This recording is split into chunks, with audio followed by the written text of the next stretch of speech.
이 시간에는 하나님의 호칭법이라는 제목으로 하나님 말씀 증거하도록 하겠습니다. 김찬영 목사님 얼굴을 왜 저렇게 검어졌노? 이런 생각하지 마시고 김찬영 목사님 코로나 상황이 발생해서 그렇게 제가 오늘 대신 말씀 전하게 되었습니다. 우리 성도의 신앙이 건강한지의 여부는 우리가 하나님의 말씀을 먹으며 살아가고 있는가 그 여부에 의해서 측정될 수 있습니다. 잠시만요. 제가 이 안경을 깨야지 여러분 얼굴이 보입니다. 이 안경을 써야 하나님 말씀이 보이고 그렇습니다. 또 이 안경 쓰고 하면 또 다 웃고 뭐 은혜 받고 계신지 제가 착각할 수 있으니까 여러분 얼굴을 잘 보고 말씀을 전하도록 하겠습니다. 잘 먹어야 됩니다. 성도는 건강하게 자라려면 말씀을 잘 먹어야 합니다.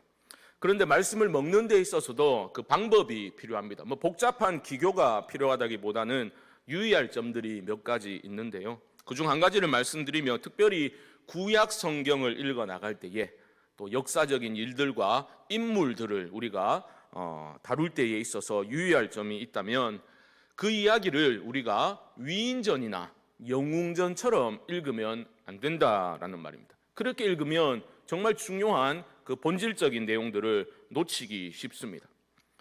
실제로 성경에 등장하는 그 인물들, 어떤 한 개인의 자질이나 그런 능력에 우리가 초점을 맞추어서 읽기 시작하면 그 배후에서 하나님이 이 인생을 어떻게 이끌어가고 계신지 참 주인공이신 하나님을 놓치게 되는 경우가 있다라는 겁니다. 그리고 끊임없이 비교하고 자책하게 되죠. 나는 왜 아브라함 같은 이런 믿음이 없는가? 그렇게 단순 비교해가지고 그렇게 낙심하는 것은 정말 이 성경을 통해서 이 이야기를 통해서 하나님이 우리에게 들려주시고자 하는 메시지를 놓치게 되는 그러한 어리석음을 범케 되는 것입니다. 오늘 읽은 그 기드온 이야기도 마찬가지입니다. 하나님은 이 사람을 어떻게 부르시고 어떻게 만들어 가시는가 여기에 우리가 초점을 맞추고 기드온의 이야기도 읽어 나가야 할 것입니다. 작년에 우리가 사사기로 매일 성경 본문이 되어서 나누었기 때문에 그 대략적인 내용은 여러분 기억하실 것 같아요.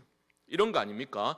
불순종한 이스라엘을 이번에는 미디안을 들어서 이방 민족인 미디안을 들어서 하나님이 심판을 하고자 하십니다.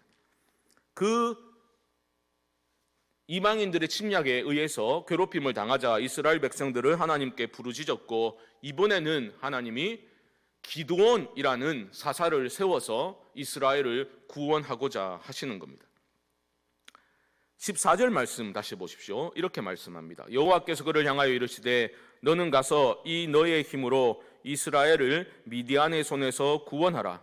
내가 너를 보낸 것이 아니냐 하시니라. 하나님께서 기드온을 지목하셔서 내가 너를 사용하겠다, 구원자로 쓰겠다라고 말씀을 하신 겁니다. 기드온의 반응이 15절에 이렇게 나옵니다. 그러나 기드온이 그에게 대답하되 오 주여 내가 무엇으로 이스라엘을 구원하리이까? 보소서 나의 집은 므낫세 중에 극히 약하고 나는 내 아버지 집에서 가장 작은 자니이다 하니. 여기서 우리는 성급하게 위인전처럼 읽으면 어떻게 적용하기 쉽습니까? 이것 봐라. 기드온이 얼마나 겸손했는가. 역시 하나님은 겸손한 자를 들어 쓰신다. 교만이 패망의 선봉이다. 겸손해야 된다. 이렇게 성급하게 교훈을 끌어내려고 하면 안 된다라는 말이죠. 맥락을 보게 되면 기드온은 지금 겸손한 모습을 보여주고 있는 게 아닙니다. 우리가 좀 전에 읽었던 11절 말씀 중반절을 보시면 이렇게 말씀하고 있죠. 마침 요아스의 아들 기드온이 미디안 사람에게 알리지 아니하려 하여 밀을 포도주 틀에서 타작하더니. 밀을 왜 포도주 틀에서 타작합니까? 숨어서 하는 거예요. 몰래 지금 타작하고 있는 그런 모습입니다. 굉장히 소극적이고 위축된 그러한 모습이 아닐 수 없습니다. 쉽게 말하면 지금 기드온은 자기만 살겠다고 적들의 눈을 피해서 밀을 그렇게 포도주 틀에서 몰래 타작을 하고 있는 겸손한 모습과는 거리가 멀다라는 것을 보셔야 합니다. 어쩌면 매우 이기적인 모습이죠. 나 하나 살겠다고, 나 하나 살아야지 이런 마음으로 어떤 소시민적인 그러한 삶의 모습을 보여주고 있습니다. 그런데 놀랍게도 하나님의 사자는 그런 기드온에게 쫄보 같은 기드온에게 나타나셔가지고 무엇이라 말하고 있습니까? 12절 보시면 이렇게 말합니다.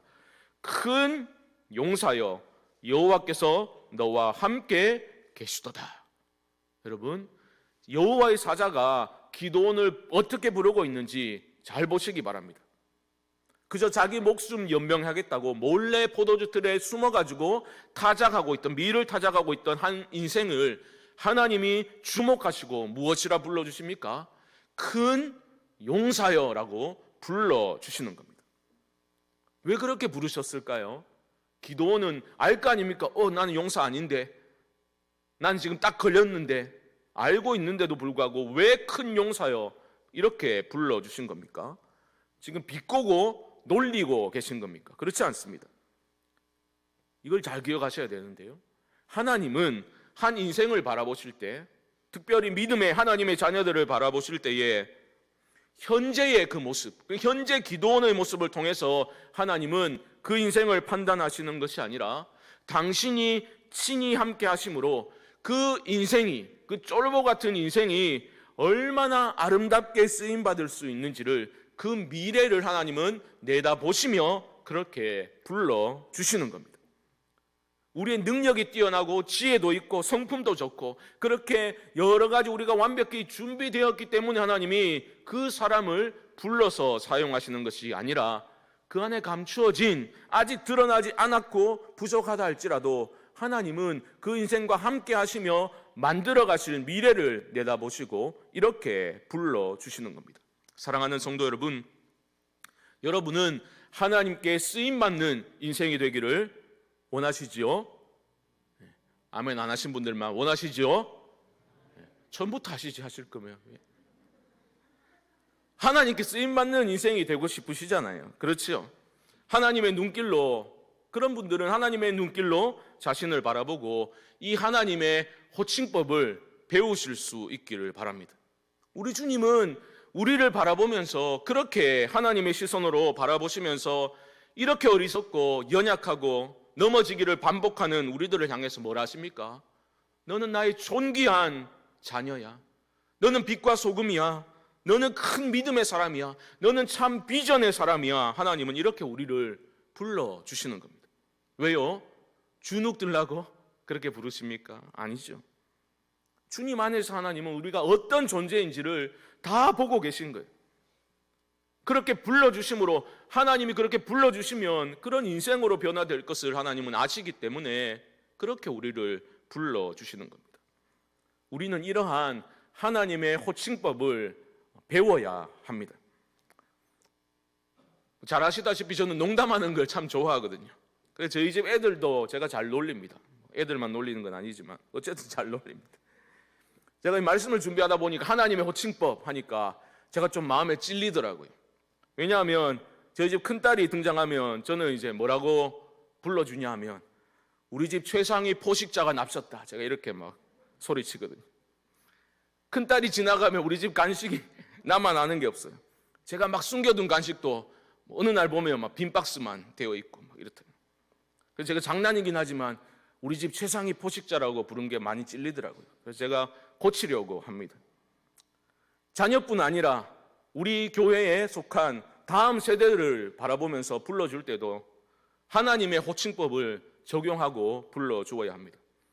오늘 찬양 인도를 열정적으로 하신 우리 이원노 집사님, 실명 거론해서 좀 그렇지만 저희 막내 또 선생님이시거든요. 주일학교. 어제도 보니까 딱 전화를 하셔가지고 저희 아들은 소심해가지고 대답을 예밖에 못해요. 뭐 한참 묻는가 봐요. 그러니까 예. 예를 한 10번 하더니 전화를 끊더라고요. 제가 얼마나 고마운지 몰라요. 전화를 주시고 대답도 제대로 안 하는데 어떻게 해서든지 물어보고 그렇게 귀하게 여기고 전화 신방을 해주시는 게 저는 부모로서 얼마나 감사한지 모르겠더라고요. 다음 세대를 바라볼 때도 그렇게 하나님의 관점에서 우리가 바라보려고 애쓰고 하나님의 호칭법을 사용해서 불러주는 그러한 훈련이 우리 기성세대에 필요합니다.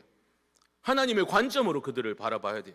원래 교육이라는 영어 단어가 education 아닙니까? 이게 에듀카레에서 나온 말인데 이 말의 원뜻은 그 미성숙한 상태에 있던 자녀들을 이제 끄집어내는, 올려주는 그러한 의미입니다. 그 잠재력을 끄집어내도록 도와주는 것이 바로 교육입니다. 끄집어내려면 그 인생을 귀하게 볼 수 있는 관점이 있어야 하는 거죠. 지질이 말도 듣지도 않고 공과 시간에 장난치고 딴짓하고 끊임없이 실망시키는 그런 아이들이라 할지라도 그 안에 내재된 잠재력을 하나님의 시선으로 바라봐 줄 때에, 그리고 하나님의 호칭법을 사용해서 그들을 축복하는 언어를 사용할 때에 그들이 자라나게 될 줄 믿습니다.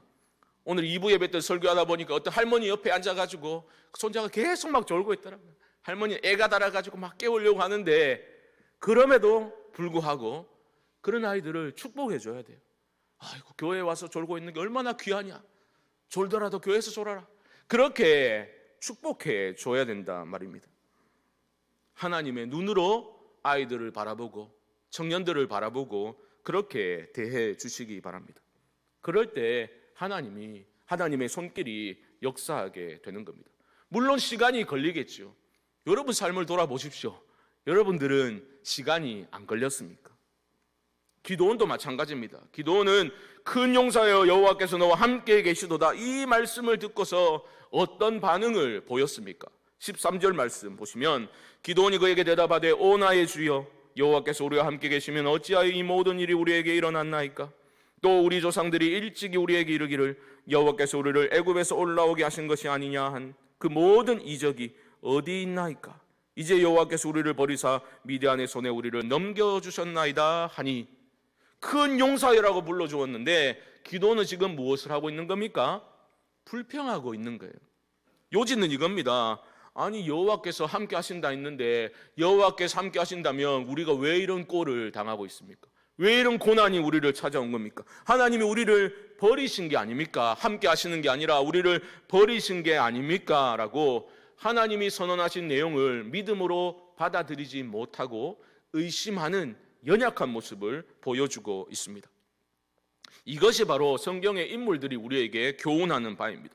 사실은 위대해 보이는 성경의 인물들도 그렇게 한결같이 위대한 믿음의 모습을 보여준 건 아니었습니다. 잘 아시는 위대한 지도자 모세의 예를 보십시오. 광야 학교에서 지질이 고생하다가 하나님이 불러내셨지 않습니까? 불타는 떨기나무 그 아래서 불러내셨을 때 하나님이 모세를 부르시고 사명을 주셨잖아요. 내가 너를 바로에게 보내어서 나의 이스라엘 백성들을 건져내게 하겠다, 내가 너를 사용하겠다 하나님이 부르셨을 때 모세가 처음에 어떻게 반응했습니까? 내가 누군데 그런 일을 합니까? 그거였잖아요. 내가 누구간데 그런 일을 하겠습니까? 그때 하나님의 답변이 중요하다 말씀드렸지요. 하나님은 이렇게 말씀하십니다. 하나님이 이르시되 내가 반드시 너와 함께 있으리라. 너무나 중요하죠. 네가 누구인 게 중요한 게 아니란 거죠. 내가 누군데요? 라고 질문했지만 하나님은 아니, 너가 누구인지 중요한 게 아니라 중요한 것은 너는 이것 한 가지만 기억하면 된다는 거죠. 내가 너와 함께 할 거야. 넌 그것만 기억해. 그것이 하나님이 주신 답변입니다. 비슷한 상황입니다. 모세에게 그러했던 것처럼 기드온에게도 시간이 필요했습니다. 하지만 하나님은 인내하시면서 연약한 인생들의 눈높이에 맞추어서 계속해서 말을 걸어주시는 겁니다. 기드온은 하나님 함께 하신다는 것을 믿기 어렵습니다, 그렇게 말했고, 또 14절에 그렇게 했을 때에 하나님은 이렇게 말씀하시죠. 14절 보시면 너는 가서 이 너의 힘으로 이스라엘을 미디안의 손에서 구원하라. 내가 너를 보낸 것이 아니냐. 내가 너를 보낸 거잖아. 하나님은 그렇게 말씀하십니다. 그래도 기드온은 그걸 믿지 못해요. 15절은 이렇게 말합니다. 오 주여, 내가 무엇으로 이스라엘을 구원하리이까? 보소서 나의 집은 므낫세 중에 극히 약하고 나는 내 아버지 집에서 가장 작은 자니이다 하니. 겸손이 아니다 말씀드렸지요. 그는 현실 파악에 굉장히 빨랐습니다. 정확하게 상황을 분석하고 있습니다. 자신이 없는 거예요. 기드온은 자신이 없었습니다. 실제로 그는 므낫세 지파 중에서 아비에셀 가문에 속해 있었거든요. 므낫세 지판에서 주류가 아니라는 겁니다. 변두리 가문 출신이라는 거예요. 자기 자신이. 그러니까 출신 성분도 변변찮은 나 같은 스펙을 갖춘 인간이 무슨 하나님의 큰 일을 한단 말입니까? 어떻게 우리 민족을 제 같은 놈이 구원할 수 있단 말입니까? 여전히 자기 자신을 바라보고 있는 모습이죠. 하나님의 관점으로, 하나님의 시선으로 자신을 바라보고 있지 못하다, 그런 것입니다. 제가 사람을 많이 대하잖아요. 사람을 대하다 보면 유독 자존감이 낮은 사람들이 있습니다. 타고나서 그럴 수도 있지만 후천적으로 환경의 영향으로 그리 된 사람들도 생각보다 많이 있습니다. 그런데 여러분 그거 아십니까? 자기 자신을 바라보면 답이 없습니다. 나 자신만을 바라보는 인생은 답이 없어요. 여러분, 자신을 바라보고 있지 마시고 하나님을 바라보실 수 있기를 주님의 이름으로 축복합니다. 하나님이 나에게 행하신 일을 보십시오. 내가 이래가지고, 내 스펙이 이래가지고, 내 출신 성분이 이래가지고, 그런 것들 보지 마시고, 그럼에도 불구하고 하나님이 여러분들을 어떻게 불러주셨고 여러분을 위해서 하나님이 무엇을 행하셨는지를 똑똑히 기억하실 수 있기를 바랍니다. 하나님이 함께 하시면 되는 겁니다. 여전히 믿지 못하는 기드온을 향해 하나님은 이렇게 또 말씀하십니다. 16절 말씀 보십시오. 여호와께서 그에게 이르시되 내가 반드시 너와 함께 하리니 네가 미디안 사람 치기를 한 사람 치듯 하리라 하시니라. 저는 이 장면을 떠올려 볼 때 아마도 그냥 제가 상상하기로, 제가 추측하기로 이 장면에서 기드온의 표정이 사뭇 진지하게 변하지 않았을까, 그렇게 생각을 해봅니다. 처음에 큰 용사여라고 불렀을 때는 기드온은 그냥 뻥 쪘을 것 같아요. 하지만 이 대목에서 하나님이 진지하게 아니야, 내가 너와 함께 할 거야. 이 하나님의 말씀 앞에 기드온은 거부할 수 없는 어떤 그 운명과 같은 일이 자기에게 일어날 것임을 직감하지 않았을까, 그렇게 한번 추측해 보게 됩니다. 그럼에도 불구하고 소심하고 의심 많은 기드온은 정말 하나님이 나와 함께 하시는가 확인하고 싶어 합니다. 17절 보십시오. 기드온이 그에게 대답하되 만일 내가 주께 은혜를 얻었사오면 나와 말씀하신 이가 주 되시는 표징을 내게 보이소서. 사인을 보여달라는 겁니다. 이게 정말 주님으로 인한 것인지 사인을 보여달라는 겁니다. 그러면서 하는 말이 18절에 보는 것처럼 내가 뭘 좀 가지고 음식을 좀 해올 테니 하나님의 사자들에게 떠나지 말고 이 자리에 가만히 계십시오 라고 급히 가서 염소 새끼 한 마리와 또 가루 한 에바로 정성스럽게 무교병도 만들고 국을 끓여옵니다. 그런데 약속대로 여호와의 사자들은 그 자리에 서 있었습니다. 20절 말씀 보십시오. 고기와 무교병을 가져다가 이 바위 위에 놓고 국을 부으라 하니 기드온이 그대로 하니라. 음식을 바위 위에 부으라 해서 그대로 했습니다. 그러니까 여호와의 사자가 자신이 쥐고 있던 지팡이의 끝을 내밀어서 음식이 되니까 어떤 일이 일어납니까? 21절 중반절 보시면 불이 바위 위에서 나와 고기와 무교병을 살랐고 여호와의 사자는 떠나서 보이지 아니한지라. 기드온이 요구했던 표징을 보여줌과 동시에 여호와의 사자는 그 자리에서 사라지게 되었다라는 겁니다. 이 부분에서 우리는 간과하기 쉬운 한 가지 포인트를 발견하게 됩니다. 어려운 때에 지금 포도주틀에 숨어가지고 밀을 타작하고 있었으니 어려운 때 아닙니까? 미디안은 그 먹을 것들을 남겨두지 않기로 유명했거든요. 다 쓸어갔는데 아주 어려운 상황에서 기드온은 이런 음식들을 준비했다는 거예요. 뭘 확인하기 위해서? 하나님이 정말 나와 함께 하시는지, 그걸 확인하기 위해서 말하자면 엄청난 투자를 지금 하고 있는 겁니다. 하나님이 나와 지금 함께 하시는지 여부를 확인하는 것이 기드온 자신의 인생에 있어서 가장 중요한 문제라고 생각했기 때문에 이런 일을 할 수 있는 거 아닙니까? 이 정도를 투자하려면 문제가 중요하다는 믿음이 있었기 때문에 이런 투자를 할 수 있는 것 아닙니까? 사랑하는 성도 여러분, 여러분은 이 주일 이 졸리운 오후 시간에 여기에 나와 계시잖아요. 여러분은 정말 여러분 인생에서 하나님이 나와 함께 하시는 것에 여러분은 어느 정도를 거실 수 있습니까? 그게 정말 내 인생의 가장 중요한 열쇠라고 믿고 살아가고 계십니까? 정말 하나님이 나와 함께 하시는 것이 내 인생에서 가장 중요한 문제라고 여러분 생각하며 살아가고 계십니까? 여러분 얼마를 투자하실 수 있습니까?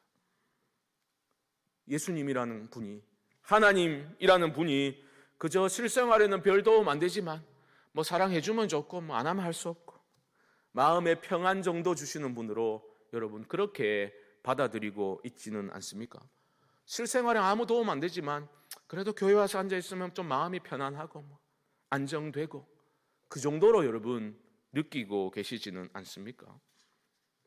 갈급한 심정으로 주님의 얼굴을 배우기를 그렇게 갈망하고 그 문을 추구하고 살아가고 계십니까?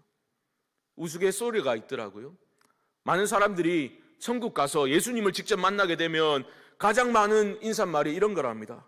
말씀 많이 들으십니다. 예수님 직접 만난 적이 없는 거예요. 얘기만 많이 들은. 주여 말씀 많이 들으십니다. 여러분 그렇게 인사하실 겁니까? 내가 만난 예수 경험은 하나도 없고 정말 주님이 나와 함께 하시긴 하는 건가? 갸우뚱하면서 그런 피상적인 만남에 그치게 되면 결국은 우리의 영혼은 파리하게 말라가게 되는 겁니다. 능력이 넘치는 삶, 기쁨 넘치는 참만족의 삶과는 점점 멀어져 갈 수밖에 없는 겁니다. 사랑하는 성도 여러분, 하나님을 가까이함이 내게 복이라. 하나님을 가까이 하실 수 있기를 주님의 이름으로 축복합니다. 기도는 많은 것을 투자해서 정말 하나님이 나와 함께 하시는구나 그 표징을 얻게 되었습니다. 그런데 놀라운 게 참 재미있는 게 확인하자마자 그에게 닥친 것은 무엇이었습니까? 죽음에 대한 두려움이었어요. 왜요? 구약에서는 하나님 임재를 경험하면 죽는 거였거든요. 그는 두려워하였습니다. 22절 보십시오. 슬프도소이다 주 여호와여 내가 여호와의 사절을 대면하여 보았나이다. 죽게 되었다는 거이죠.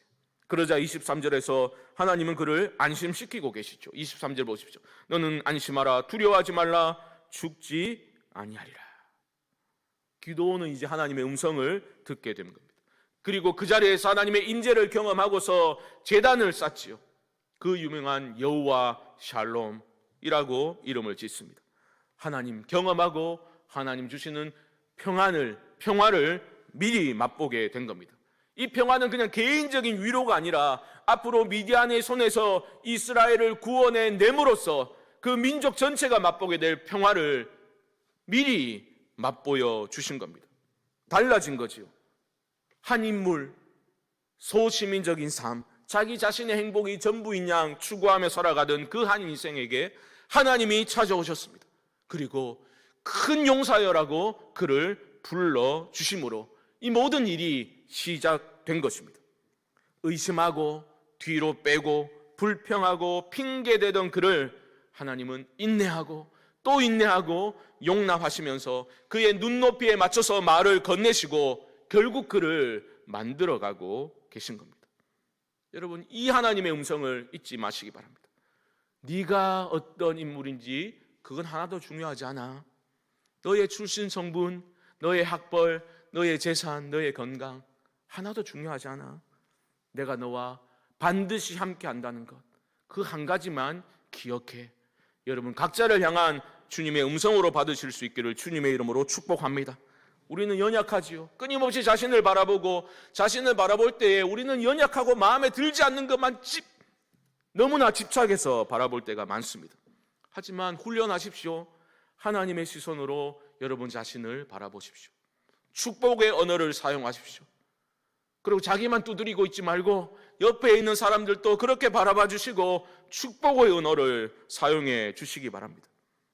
저는 장면을 떠올릴 때마다 울컥하게 되는 그러한 예수님과의 만남의 장면들이 여럿 있습니다. 그중 하나가 바로 시몬 베드로를 부르시는 장면입니다. 고기 잡는 어부 시몬을 보시고 주님 말씀하셨지 않습니까? 네가 요한의 아들 시몬이니 장차 게바라 하리라. 게바는 베드로 반석을 의미하는 단어입니다. 여러분 삶의 주인이신 하나님이, 여러분들을 이 자리에 있게 하신 하나님이 여러분을 그렇게 불러주고 계십니다. 장차 개바라 하리라. 주님, 내 삶의 주인이신 그분이 그렇게 불러주시면 그 부르심은 미래에 여러분의 현실로 나타나게 될 줄 믿습니다. 그걸 믿으셔야 돼요. 하나님이 그렇게 불러주시니 우리가 존귀한 자로 자라가게 될 것입니다. 하나님은 우리 각자를 향해서 너는 나의 시요 걸작품이다라고 분명히 말씀하고 계십니다. 여러분 삶의 주인이신 분, 여러분들을 걸작품이라 불러주시는 분의 음성을 잊지 마시기 바랍니다. 그 부르심이, 그 호칭이 여러분 희미해져 가고 있지는 않습니까? 주님과 동행하십시오. 그분께 나아가십시오. 주님과의 친밀함을 회복하실 수 있기를 바랍니다. 지난 목요일부터 시작된 주와 동행 40일 새벽 기도에 여러분 한번 동참해 보십시오. 무기력한 삶에서 이제는 좀 빠져나오셔야죠. 주님의 은혜를 구하셔야죠. 고요한 중에 기도하면서 주님과의 교제를 회복해 보십시오. 그 친밀한 교제를 통해서 여러분 삶의 동력을 얻으실 수 있을 겁니다. 주님께서 여러분 각자를 얼마나 존귀 여기고 계신지를 여러분들이 깨달으셔야 합니다. 그리고 그 시선으로 여러분들을 바라보시고 여러분을 그렇게 불러주시기 바랍니다. 이런 결단을 통해서, 용기 있는 믿음의 선택을 통해서 여호와 샬롬, 하늘로부터 임하는 평화가 여러분들을 덮게 될 줄 믿습니다. 나는 부족하지만 하나님이 나를 존귀하다 불러주시니 존귀한 존재가 된 줄을 믿으시고 절망의 수렁에서 빠져나오실 수 있기를 바랍니다. 우리를 포기하지 않으시고 이끌어 가시는 그 하나님의 열심을 여러분 기억하면서 소망 가운데 주께 쓰임받으며 또 하나님의 호칭법을 자신과 우리 주변의 모든 공동체에게 적용하며 소망의 사람으로 일으키는 데 쓰임받는 복된 인생들 되시기를 주님의 이름으로 간절히 축원드립니다.